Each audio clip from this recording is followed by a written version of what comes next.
Uno de los versículos más conocidos en la Biblia es Juan 3:16. Muchos cristianos tradicionales publican esta escritura en grandes pancartas, en estadios de fútbol e incluso en grandes rocas y carteles publicitarios a lo largo de la carretera.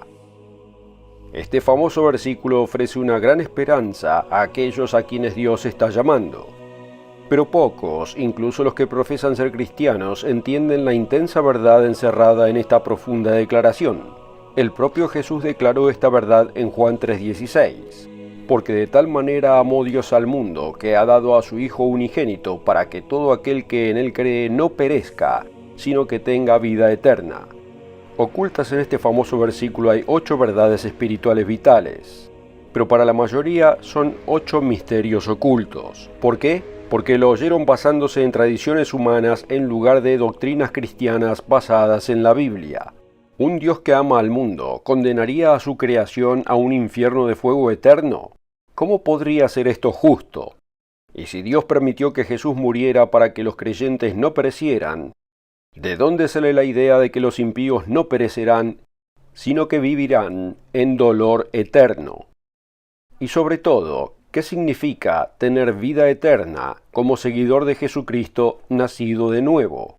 En el programa de hoy podrá entender 4 misterios de Juan 3:16. Acompáñenos.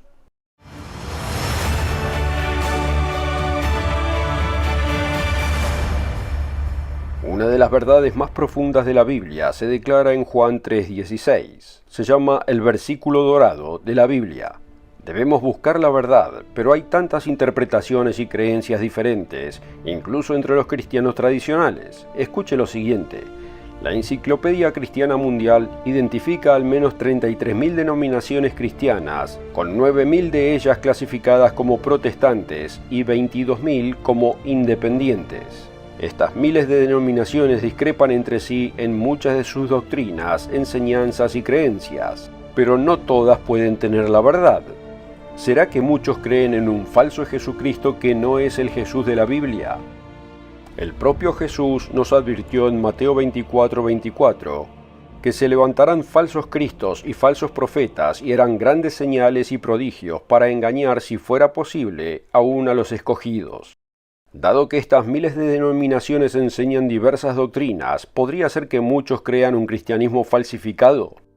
En el programa de hoy, examinaremos 4 misterios ocultos que la mayoría de los cristianos tradicionales no entienden. Hay muchas creencias diferentes acerca de la naturaleza y la existencia de Dios. Consideremos el primer misterio oculto de Juan 3:16. ¿Quién es el Dios que amó al mundo? ¿Cómo se describe en la Biblia? Si tiene su Biblia a mano, vaya a Génesis 1:1. En el principio creó Dios los cielos y la tierra. El evangelista Gerald Weston, autor del estudio gratuito que ofrecemos hoy, afirma lo siguiente. La primera vez donde figura la palabra Dios es Génesis 1:1. Viene del hebreo Elohim, que es plural. La pluralidad de Dios se reafirma en el versículo 26. Entonces dijo Dios, hagamos al hombre a nuestra imagen, conforme a nuestra semejanza. Note que hagamos es plural, pero Dios es un Dios. ¿Qué revela la Biblia acerca de la relación de Jesucristo y Dios el Padre? Veamos en Deuteronomio 6, versículo 4. Oye Israel, el Señor nuestro Dios, el Señor uno es. Y Jesús declaró, yo y el Padre uno somos. Así que debemos responder a la pregunta, ¿de qué manera Dios es uno? El señor Weston responde a esta pregunta. En la noche en que fue entregado, Jesús estaba en la tierra y oró a su Padre en el cielo. Note estas claras palabras acerca de la unanimidad en esta oración. No ruego solamente por estos, sino también por los que han de creer en mí por la palabra de ellos, para que todos sean uno. Juan 17, versículo 20 y 21. Vemos que Él quiere que todos seamos uno. ¿Pero de qué manera? Como tú, oh Padre, en mí, y yo en ti, que también ellos sean uno en nosotros, para que el mundo crea que tú me enviaste. La gloria que me diste, yo les he dado, para que sean uno, así como nosotros somos uno. yo en ellos y tú en mí, para que sean perfectos en unidad. Versículos 21 al 23. Como ya veremos, Dios está preparando una familia. Los cristianos nacidos de nuevo serán parte de esa familia en la primera resurrección. Incluso después del bautismo, reciben la imposición de manos para recibir al Espíritu Santo. Todos necesitamos el don del Espíritu Santo de Dios, el poder de Dios, como dijo Jesús en Hechos 1, versículos 7 y 8, y como exhortó el apóstol Pedro en Hechos 2, 38. Gracias a Dios que da a los pecadores arrepentidos el don del Espíritu Santo, el espíritu de poder, de amor y de dominio propio, como dice 2 de Timoteo 1, versículo 7. Dios es el Padre de quien toma nombre toda familia en los cielos y en la tierra. Efesios 3, versículo 15.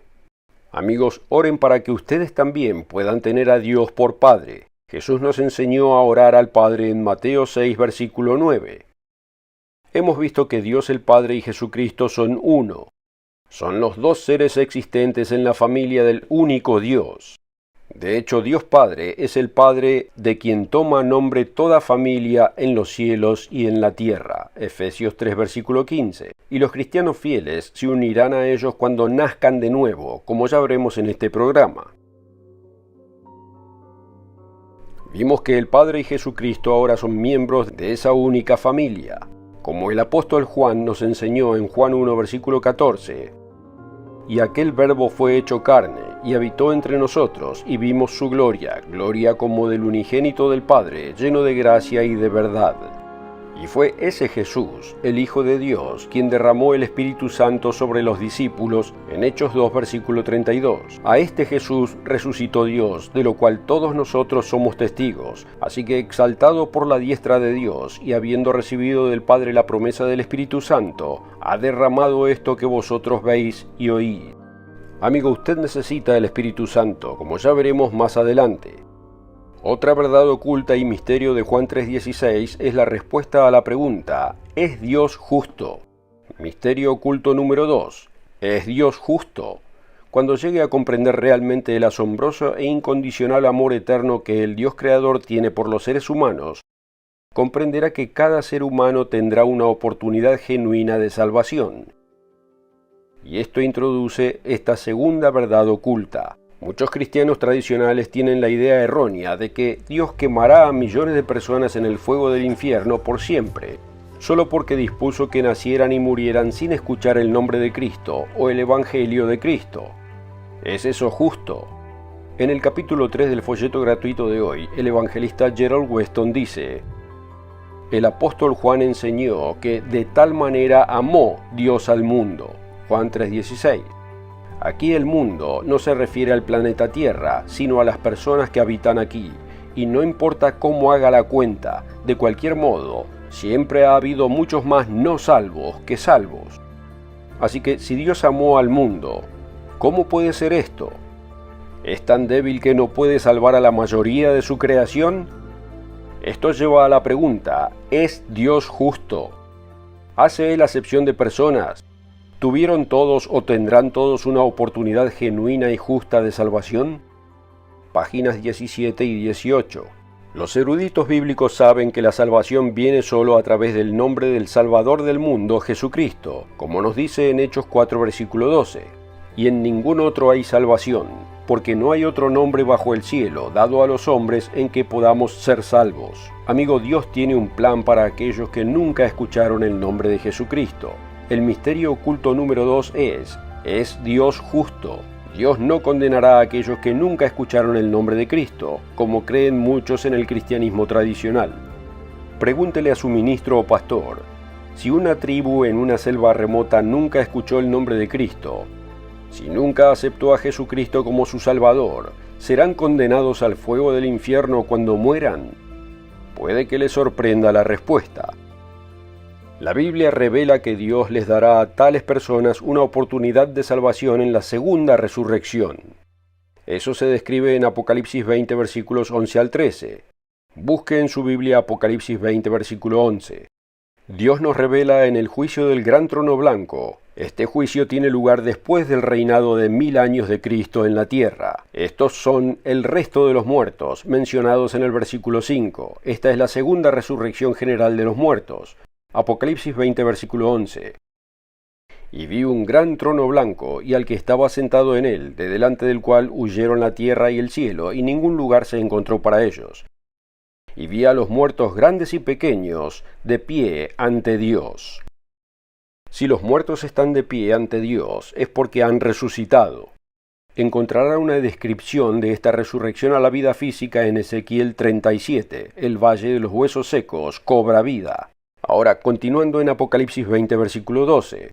Y los libros fueron abiertos. La palabra griega original para libros es biblio, de donde derivamos la palabra Biblia. Continuemos. Y otro libro fue abierto, el cual es el libro de la vida, y fueron juzgados los muertos por las cosas que estaban escritas en los libros según sus obras. Y el mar entregó a los muertos que había en él, y la muerte y el Hades entregaron los muertos que había en ellos, y fueron juzgados cada uno según sus obras. En el juicio del trono blanco, millones de personas que nunca oyeron el nombre de Cristo tendrán su primera oportunidad genuina de salvación. Esa resurrección al juicio puede incluir amigos y parientes que quizás usted haya pensado que estaban perdidos por siempre. El misterio oculto número 1 que estudiamos es ¿quién es el Dios que amó al mundo? El misterio oculto número 2 ¿es Dios justo? El misterio oculto número 3 es muy importante para entender la verdad de Dios. ¿Cuál es el significado bíblico de perecer? Amigo, Dios es el dador de la vida, el creador de todas las cosas. Él es el que nos da la vida. Vaya a Hechos 17. En el versículo 26 el apóstol Pablo revela la relación que Dios desea con todos nosotros. Y de una sangre ha hecho todo el linaje de los hombres, para que habiten sobre toda la faz de la tierra, y les ha prefijado el orden de los tiempos y los límites de su habitación, para que busquen a Dios, si en alguna manera palpando puedan hallarle, aunque ciertamente no está lejos de cada uno de nosotros, porque en él vivimos y nos movemos y somos, como algunos de vuestros propios poetas también han dicho, porque linaje suyo somos. Hechos 17, versículos 26 al 28. Ya que Dios es el dador de la vida, ¿qué significa perecer? Muchos creen que nunca perecerán. Creen en la doctrina pagana del alma inmortal. Creen que su supuesta alma inmortal no perecerá en la muerte. Gerald Weston dice en su informativo folleto gratuito sobre Juan 3:16, el diccionario revisado Webster define perecer como ser destruido, morir, convertirse en nada, extinguirse, perecer. Sabemos lo que significa cuando la comida perece. Hablamos de personas que perecen en un accidente aéreo. Así que cuando se trata de asuntos bíblicos, ¿por qué la gente fuerza otros significados incorrectos de perecer? La Biblia está de acuerdo consistente e inequívocamente con la definición estándar del diccionario de perecer. Enseña claramente que la vida y la muerte son opuestas. En ninguna parte de las Escrituras se describe la vida humana como inherentemente inmortal. Como ya hemos visto, incluso el alma, sea lo que fuere, puede morir. Ezequiel 18, versículos 4 y versículo 20. La palabra de Dios revela que la inmortalidad no es algo que ya tenemos, sino que es algo que debemos buscar. Romanos 2, versículos 6 y 7. Y debemos vestirnos de ella. Primera de Corintios 15, versículos 53 al 54. Página 50 del folleto. La Biblia revela claramente que solo Dios tiene inmortalidad, Primera de Timoteo 6, versículo 16, y que la inmortalidad es algo de lo que debemos vestirnos en el futuro, Primera de Corintios 15, 53. El propósito de Dios es salvarnos de la muerte eterna, salvarnos de perecer. Pero la Escritura nos dice que aquellos que sellan su carácter con el mal perecerán en el lago de fuego. Lea eso en Apocalipsis 21, versículos 7 y 8. El que venciere heredará todas las cosas, y yo seré su Dios, y él será mi hijo. Pero los cobardes e incrédulos, los abominables y homicidas, los fornicarios y hechiceros, los idólatras y todos los mentirosos tendrán su parte en el lago que arde con fuego y azufre, que es la muerte segunda. Los malvados incorregibles perecerán en el lago de fuego. Serán castigados con la muerte segunda, de la cual no hay resurrección. Ese es el castigo de la muerte eterna, como dice en Romanos 6:23. Porque la paga del pecado es muerte, mas la dádiva de Dios es vida eterna en Cristo Jesús, Señor nuestro. Todavía no poseemos la inmortalidad. La vida eterna es una dádiva de Dios. Así que vemos el contraste entre el cristianismo tradicional y el cristianismo bíblico. El cristianismo tradicional enseña que tenemos un alma inmortal que siempre vivirá y nunca perecerá ni dejará de existir. El cristianismo bíblico enseña que los pecadores incorregibles perecerán en un lago de fuego, experimentarán la segunda muerte, la muerte eterna, y dejarán de existir.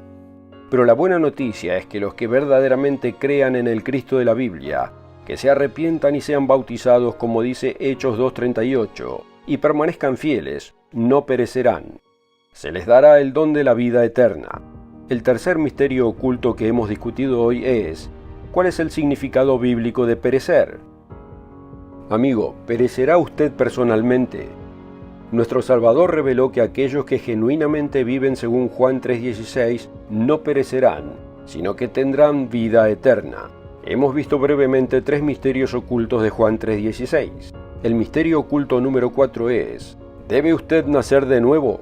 La mayoría de los cristianos están familiarizados con la historia de Nicodemo, quien vino a Jesús de noche y admitió que Jesús fue enviado por Dios. Jesús le dijo: de cierto te digo que el que no naciere de nuevo no puede ver el reino de Dios. Juan 3, versículo 3. La creencia común es que si acepta a Jesús en su corazón como su Salvador, en ese momento usted es nacido de nuevo. Pero ¿qué le dijo Jesús al fariseo estupefacto? De cierto te digo que el que no naciere de agua y del Espíritu no puede entrar en el reino de Dios. Lo que es nacido de la carne, carne es, y lo que es nacido del Espíritu, Espíritu es. Juan 3, versículos 5 y 6. Uno simplemente debe hacerse la pregunta: ¿soy espíritu o soy carne? Los cristianos físicos serán transformados en espíritu en la resurrección. Lea acerca del cambio milagroso en la primera resurrección general en 1 Corintios 15, versículo 50. Pero esto digo, hermanos, que la carne y la sangre no pueden heredar el reino de Dios, ni la corrupción hereda la incorrupción. He aquí os digo un misterio: no todos dormiremos, pero todos seremos transformados. En un momento, en un abrir y cerrar de ojos, a la final trompeta, porque se tocará la trompeta y los muertos serán resucitados incorruptibles, y nosotros seremos transformados, porque es necesario que esto corruptible se vista de incorrupción, y esto mortal se vista de inmortalidad. Y cuando esto corruptible se haya vestido de incorrupción, y esto mortal se haya vestido de inmortalidad, entonces se cumplirá la palabra que está escrita: sorbida es la muerte en victoria. Versículos 50 al 54. Ese es el momento al que se refirió Jesús cuando dijo: lo que es nacido de espíritu, espíritu es. El señor Weston explica el contexto de la declaración de Jesús en el capítulo 5 del estudio gratuito, Juan 3:16, verdades ocultas del versículo de oro. Debemos entender la diferencia entre las palabras engendrado y nacido, como en el proceso de engendramiento y nacimiento humano. El señor Weston escribe en la página 34: ¿por qué este asunto genera tanta confusión? En este pasaje de la Escritura, la palabra traducida nacer es la palabra griega genao. Los traductores que saben griego pero no entienden las implicaciones doctrinales traducen de diversas formas esta palabra como nacer, engendrar o concebir. Este detalle aparentemente insignificante puede generar confusión y dar lugar a importantes malentendidos, especialmente sobre el concepto de nacer de nuevo. Al recibir el Espíritu Santo en el bautismo, pasamos a ser hijos engendrados por Dios. La palabra genao se traduce correctamente en 1 de Pedro 1, versículo 3, en la versión antigua. Bendito el Dios y Padre de nuestro Señor Jesucristo, que según su grande misericordia nos ha regenerado en esperanza viva, por la resurrección de Jesucristo de los muertos, para una herencia incorruptible, y que no puede contaminarse ni marchitarse, reservada en los cielos. Nuestro Padre Eterno nos engendra como hijos suyos, y como tales amamos a todos los hijos engendrados por Dios. Sí, para nacer de nuevo primero debe ser engendrado en el bautismo. Amigos, oramos para que consideren el arrepentimiento y el bautismo y comiencen su vida espiritual como hijo o hija engendrados por Dios y como hermano o hermana de Cristo, como Él se refirió a nosotros en Mateo 12, versículo 50 y en Hebreos 2, versículo 11. Si está considerando el arrepentimiento y bautismo bíblico, comuníquese con uno de nuestros representantes. Puede encontrarlos en nuestro sitio web elmundodemañana.org. El misterio oculto número 4 es: usted debe nacer de nuevo. En el programa de hoy hemos visto 4 misterios ocultos de Juan 3:16, pero solo hemos arañado la superficie. Que Dios lo bendiga mientras busca su verdad en las páginas de la Biblia. Gracias por seguirnos. O simplemente haga clic en el enlace de la descripción para obtener una copia gratis de la guía de estudio Juan 3:16, Verdades ocultas del versículo de oro. Y recuerde suscribirse al canal para no perderse otro video del mundo de mañana. Hasta la próxima.